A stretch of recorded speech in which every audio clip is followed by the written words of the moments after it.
everyone, and thanks so much for joining us today. We're here with CEO of Kwantu Private Game Reserve, Shakir Jiva, and we're talking about food offerings in the hospitality industry. Thanks so much for joining us today, Shakir. Thank you so much for having me, Sarah. I really appreciate it.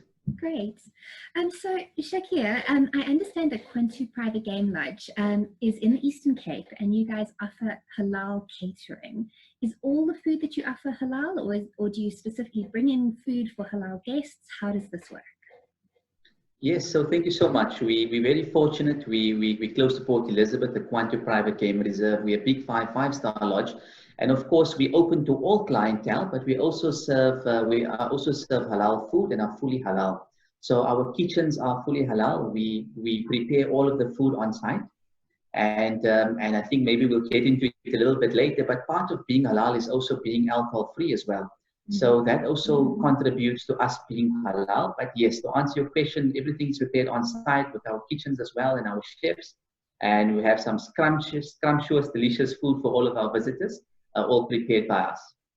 Okay, and any other dietary requirements that you cater to at the lodge? Yes, correct. So apart from being fully halal, we also find that there is a growing demand for people that are vegetarian and people that are Jain as well, that have a Jain dietary requirements. So we also quite gladly cater for those segments as well, in addition to those that prefer your fillet steak and some impala meat and an ostrich steak as well. So we also serve the vegetarian market as well as those that require Jain. Okay, and are there a lot of lodges in South Africa that offer halal catering? Well, as far as I'm aware, we are the only big five-star fully halal game reserve in South Africa.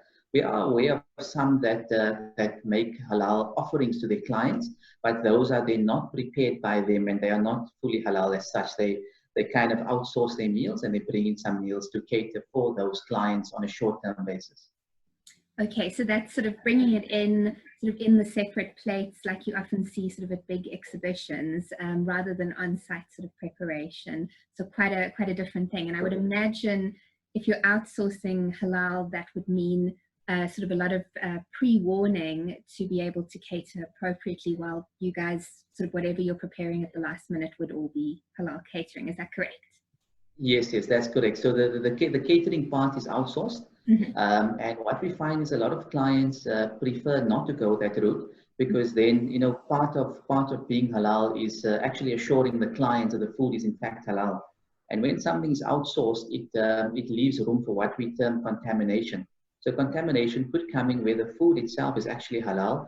But if, for example, the chef uses a knife that he's cut non-halal meat with, and maybe he's plating the food and uses those same utensils, that causes contamination. Which then nullifies, if I can use the word, the halal, status of that food because then it becomes contaminated. Okay, very interesting. So this is obviously a decision that you've made to cater to a fairly niche market. Do you feel that it's worked in your favor as a marketing strategy, or do you feel that it's sort of also alienated a lot of clients? How is it working for you? So I think from our side, there's two aspects effectively to consider. One is offering halal food.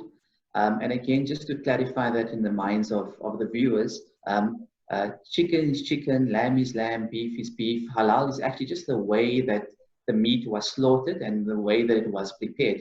The second aspect is serving alcohol. We are also a dry lodge and we're alcohol free.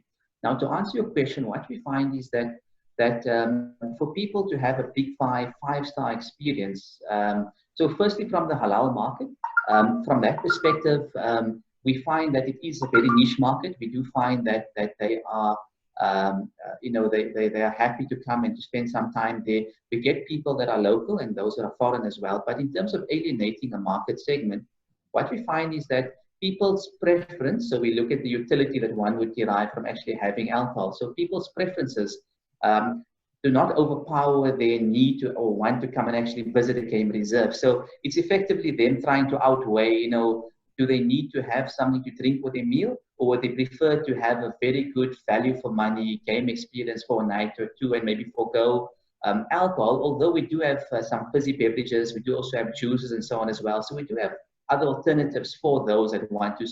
So in essence, no, we don't really find that it alienates our market.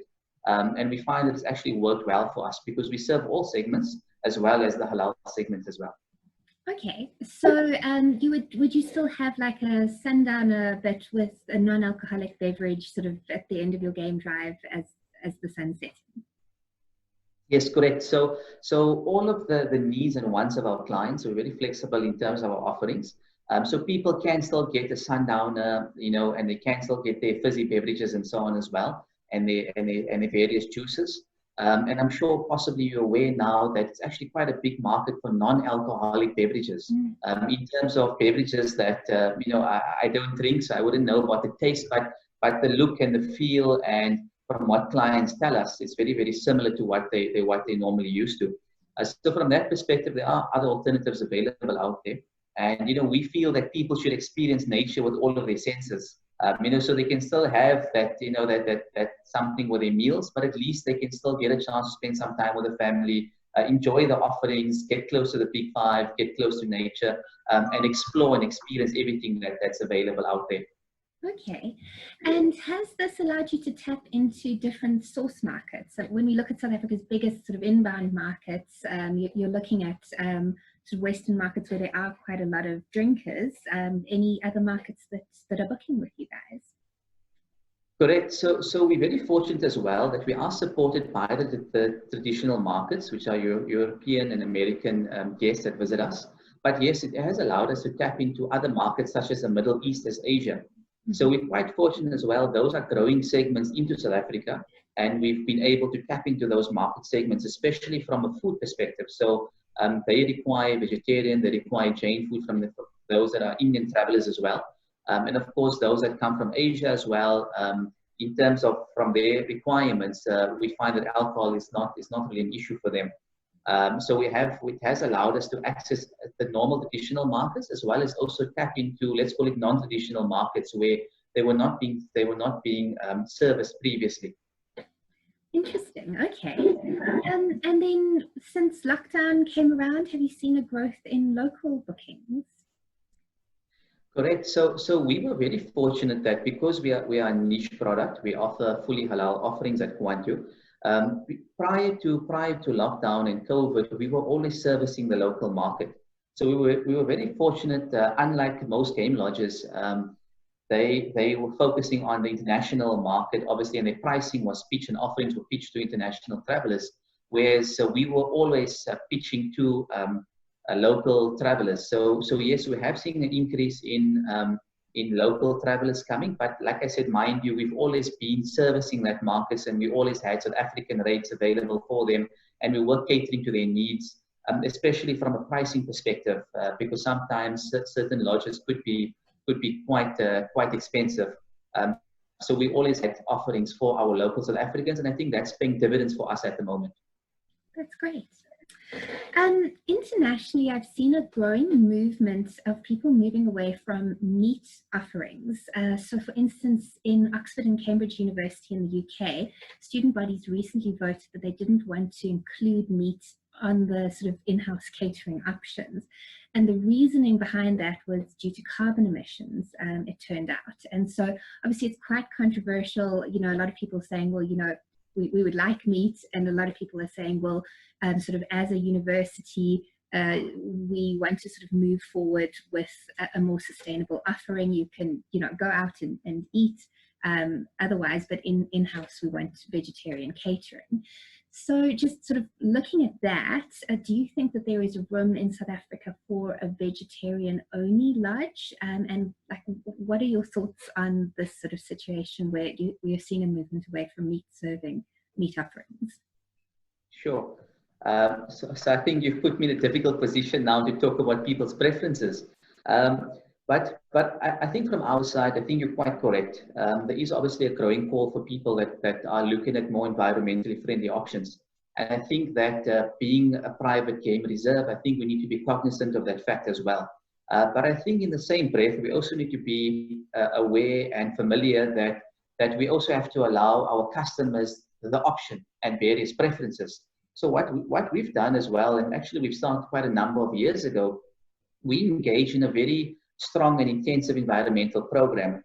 And part of that is for us to plant. So firstly, we do removal of alien vegetation, and we also plant a lot of indigenous trees as well, including the speckworm. I think you're quite familiar with the speckworm as well. We fondly refer to the speckworm in South Africa, or the elephant's tooth as such.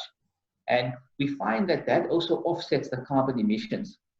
So I think we have to be mindful of both sides of the coin, where we need to obviously cater for those that suggest that, and we try and source responsibly, we try and source locally as well.